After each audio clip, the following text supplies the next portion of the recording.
Handa umanong mag-inhibit o pansamantalang bitawan ni Congressman Dan Fernandez at Congressman Benny Abante ang kanilang chairmanship sa Quad Committee upang harapin ang aligasyong ibinabato sa kanila.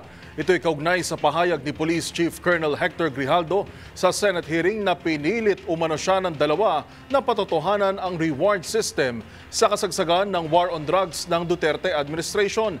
Ang buong detalye sa ulat ni Kyle Bulias. As a matter of fact, that's what I intend to do, to inhibit myself in the discussion about this issue. And together, maybe with Chairman Abante, we will be trying to relieve temporarily our chairmanship in order to discuss this in transparent and impartial and honest investigation on this matter. Ito ang mga salitang binitawan ni Congressman Dan Fernandez sa bungad ng ikasampung pagdinig ng House Quad Committee sa issue ng extrajudicial killings. Kaugnay ito ng pahayag ni Police Chief Colonel Hector Grijaldo sa Senate hearing tungkol sa war on drugs, kung saan sinabi nitong pinilit siya ni Fernandez at Congressman Benny Abante na sabihing totoo ang reward system sa loob ng Philippine National Police. Sinabi ni Fernandez na handa silang pansamantalang bitawan ang chairmanship sa Quadcom upang harapin ang alegasyong ito. Matatanda ang pinasinungalingan na rin ito ni Fernandez at nilinaw na si dating PCSO General Manager Royina Garma mismo ang lumapit sa kanila upang sabihin na si Grijaldo ang magpapatotoo sa sinasabi nitong reward system sa loob ng PNP.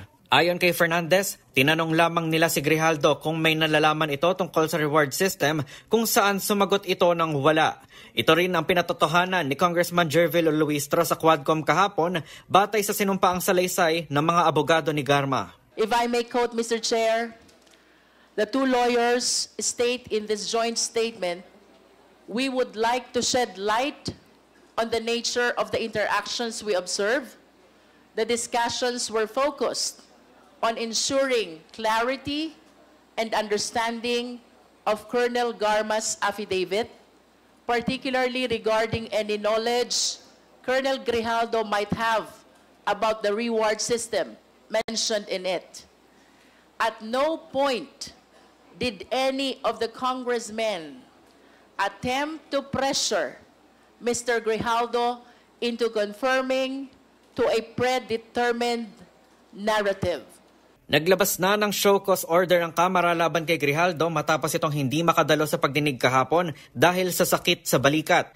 Samantala, no-show pa rin si dating Pangulong Rodrigo Duterte sa hearing ng Quadcom.